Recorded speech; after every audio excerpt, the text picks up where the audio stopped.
Hello everyone, चलिए start करते हैं आज की अपनी ये वीडियो। फ्रेंड्स, आज की इस वीडियो में हम बात करेंगे सेंटेंस के क्लासिफिकेशन के बारे में। और इससे पहले जितनी भी वीडियोज अपलोड हो चुकी हैं सेंटेंस की, आप इस वीडियो को बेहतर से बेहतर समझने के लिए उन सबको ज़रूर देखें। तो ये वीडियो जो है, इसमें हम नाउन के कुछ रूल्स पढ़ेंगे, जिसमें पहला रूल है रूल्स ऑफ एपॉस्ट्रॉफी, यानी एपॉस्ट्रॉफी एस का प्रयोग हम लोग कहाँ कहाँ कैसे कैसे करते हैं। फ्रेंड्स, एपॉस्ट्रॉफी का प्रयोग दो तरीके से होता है। एक होता है कॉमा और एस लगा करके, दूसरा होता है केवल कॉमा अप्लाई करके। केवल हम वर्ड के एंड वाले लेटर के बाद में कॉमा ऊपर लगा देते हैं और कुछ नहीं करते हैं। और दूसरा यूज होता है कॉमा लगा करके एस लिखा जाता है। तो चलिए देखते हैं रूल 1 क्या है एपॉस्ट्रॉफी का। ऑफ माने भी होता है काकी के, और एपॉस्ट्रॉफी एस की हिंदी भी होती है काकी के। जैसे पहला रूल है, of is used for both living and non living while apostrophe S is used for exclusively living noun. कहने का तात्पर्य ये है कि ऑफ को काकी के अर्थ में सजीव और निर्जीव दोनों के साथ यूज किया जाता है, जबकि एपॉस्ट्रॉफी एस का अथवा एपॉस्ट्रॉफी कामा का जो यूज होता है वो लिविंग नाउन होना चाहिए और एग्जिस्टेंसिबल यानी अस्तित्वशील लिविंग नाउन होना चाहिए। अस्तित्वशील जीवित संज्ञा होनी चाहिए। एग्जिस्टेंसिबल लिविंग नाउन क्या है, इसको थोड़ा सा और एक्सटेंसिफाई करते हैं। If we punish them we are compelled to take the copartnership of punishment. If we punish them, यदि हम उन्हें दंडित करें, किन्हें? एग्जिस्टेंसिबल लिविंग नाउन को, यानी अस्तित्वशील सजीव प्राणी को अगर हम दंडित करें और हमें दंड का भागीदार बनना पड़े, को पार्टनरशिप यानी भागीदारी हमको लेनी पड़ी किसकी? दंड की। यानी किसी को दंड करने पर अगर हमें दंड का जुर्माना देना पड़े, दंड का भागीदार बनना पड़े, तब ऐसे जो लिविंग नाउन होते हैं उनको कहते हैं एग्जिस्टेंसिबल लिविंग नाउन, यानी अस्तित्वशील सजीव प्राणी। कौन से ऐसे नाउन हैं जिनको दंड करने पर हम दंड के भागीदार बनते हैं, कौन से ऐसे हैं जिनको नहीं बनते हैं? कुछ उदाहरण देखते हैं। जैसे मुर्गी को हमने मार दिया तो हमें उसमें कोई दंड का भागीदार नहीं बनना पड़ेगा, लेकिन वहीं पर अगर हमने मोर मार दिया तो हमें दंड का भागीदार बनना पड़ेगा। हमने शेर को मार दिया, हमें दंड का भागीदार बनना पड़ेगा, लेकिन हमने सांप को मार दिया तो हमें दंड का भागीदार नहीं बनना पड़ेगा। तो ऐसे ही जिनको मारने पर हमें दंड का भागीदार बनना पड़े, को पार्टनरशिप लेनी पड़े पनिशमेंट में, वो हमारे एग्जिस्टेंसिबल लिविंग नाउन कहलाते हैं। एग्जाम्पल देखते हैं। जैसे पहला एग्जाम्पल है रियाज पेन। तो रिया एक लड़की का नाम है, इसके साथ एपॉस्ट्रॉफी एस का यूज करेंगे, रियाज पेन। सेकेंड है अनुज पर्स, अनु की पर्स, अनु के साथ भी ये लड़की का नाम है, इसके साथ भी एपॉस्ट्रॉफी एस का यूज होगा, ये भी सही है। बॉयज़ बुक, लड़के की किताब, ये भी सही है। हैंस विंग, मुर्गी के पंख या मुर्गी का पंख। अब हैंस विंग है, मुर्गी का पंख सिंगुलर है, यहाँ पर एपॉस्ट्रॉफी एस का यूज हुआ है कॉमा लगा करके। यहाँ पर मुर्गी को मारने पर हमें दंड का भागीदार नहीं बनना पड़ता है, तो ये इनएग्जिस्टेंसिबल लिविंग नाउन है, यानी अस्तित्वशील। एक होता है अस्तित्वशील, दूसरा उसी का अपोजिट है इनएग्जिस्टेंसिबल लिविंग नाउन, अस्तित्वशील, यानी इसको मारने पर हमें दंड का भागीदार नहीं बनना पड़ता है, तो इसके साथ एपॉस्ट्रॉफी एस का यूज नहीं होगा। गोट्स लैम, बकरी का बच्चा, बकरी का मेमना, तो बकरी को भी मारने पर हमें दंड का भागीदार नहीं बनना पड़ता है, तो इसके साथ भी हम एपॉस्ट्रॉफी एस का यूज नहीं करेंगे। काउज मिल्क, गाय को मारने पर हमें दंड का भागीदार बनना पड़ता है, तो यहाँ पर एपॉस्ट्रॉफी एस का यूज किया जाएगा। तो पहला रूल जो है वो यही है कि ऑफ का यूज़ तो लिविंग और नॉन लिविंग दोनों के लिए होता है, लेकिन एपॉस्ट्रॉफी एस का यूज़ केवल और केवल अस्तित्वशील सजीव प्राणी के साथ होता है, एग्जिस्टेंसिबल लिविंग नाउन के साथ ही होता है।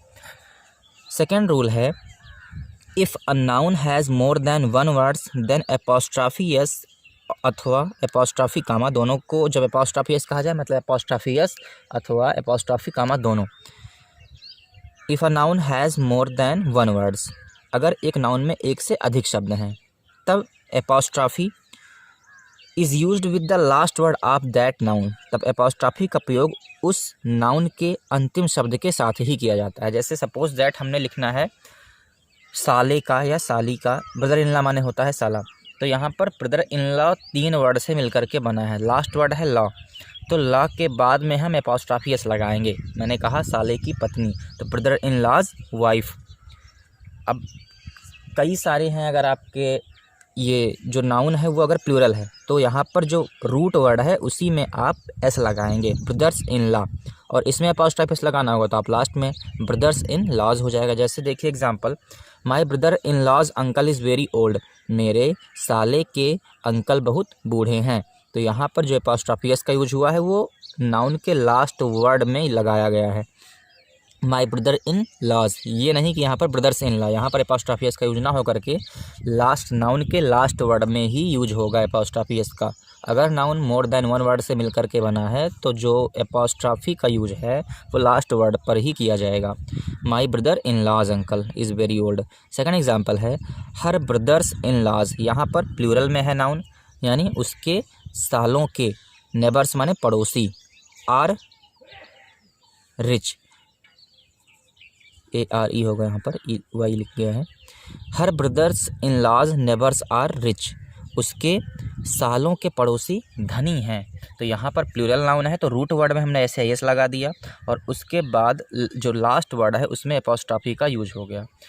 तो यहाँ पर आपने देखा दो रूल। पहला रूल था जिसमें अस्तित्वशील सजीव प्राणी के साथ ही केवल और केवल अपॉस्ट्रोफी का यूज होता है। सेकेंड रूल है कि अगर नाउन दो या दो से अधिक वर्ड से मिलकर के बना है तो लास्ट वर्ड के साथ ही अपॉस्ट्रोफी का यूज होता है। अब देखते हैं कि तीसरा रूल क्या है अपॉस्ट्रोफी का। रूल थर्ड है, if a noun ends at S/ES/SH, अगर कोई भी नाउन S, ES या SH पर समाप्त हो रहा है देन यूज़ ऑफ बोथ, तब दोनों का प्रयोग, किसका, कॉमा का, अपॉस्ट्रोफी एस का या केवल अपॉस्ट्रोफी कॉमा का, इज़ एप्रोप्रिएट, यानी अगर कोई नाउन SES/SH पर ख़त्म हो रहा है तब दोनों का यूज जो है वो उचित माना जाता है। चाहे आप अपॉस्ट्रोफी एस का यूज करें चाहे अपॉस्ट्रोफी कॉमा का ही प्रयोग करें, दोनों का यूज क्या है, एप्रोप्रिएट है, उचित है।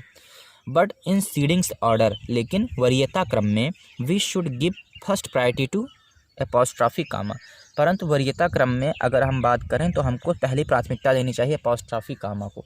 यानी कोई भी वर्ड अगर S, SH या ES पर समाप्त हो रहा है तो आप वहाँ पर दोनों चीज़ों का प्रयोग कर सकते हैं बराबर रूप में, अपॉस्ट्रोफी कॉमा का और अपॉस्ट्रोफी एस दोनों का यूज हो सकता है। परंतु अगर वरीयता क्रम में बात की जाए तो अपॉस्ट्रोफी कॉमा का यूज ज़्यादा बेहतर माना जाता है। जैसे देखिए विकास का S है लास्ट में, S पर एंडिंग है, लास्ट लेटर इसका है S, तो इसके बाद हम कॉमा लगा देंगे तो इसका उचित ज़्यादा अच्छा माना जाएगा। हालांकि अपॉस्ट्रोफी एस भी लगाया जा सकता है परंतु ये ज़्यादा समुचित माना जाता है प्रयोग इसका। विकास ब्रदर, तो अपॉस्ट्रोफी कॉमा बाद में लग गया, विकास का भाई, विकासास ब्रदर, दोनों सही है। नोट, इसमें कुछ ध्यान देने योग्य बात यह है, if a noun ends with pronunciation सा, अगर कोई भी नाउन सा के उच्चारण पर समाप्त हो रहा है then we use only symbol as apostrophe for both living and non living beings, तब हम सजीव और निर्जीव दोनों के लिए केवल और केवल अपॉस्ट्रोफी के संकेत का ही प्रयोग करते हैं, यानी अपॉस्ट्रोफी कॉमा का ही प्रयोग करते हैं, ऐसा नहीं लिखा जाता है। इसमें कहा गया है कि अगर कोई भी नाउन है वो सा के उच्चारण पर समाप्त होता है तो हम लिविंग और नॉन लिविंग दोनों के साथ में केवल और केवल अपॉस्ट्रोफी के सिंबल का ही यूज करते हैं।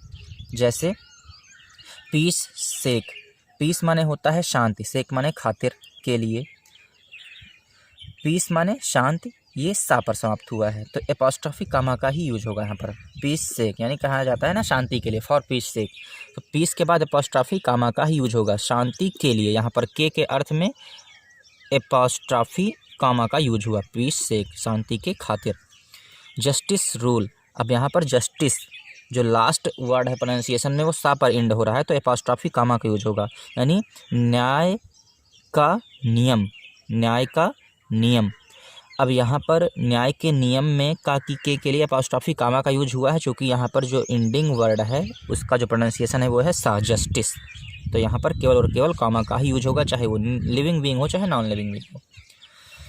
There are some exceptional uses of apostrophe with non-living nouns. Non-living nouns के साथ में कुछ exceptional यूज भी हैं, जैसे 16 miles distance is not a long distance, यहाँ पर miles के साथ आपने apostrophe कॉमा का यूज किया है।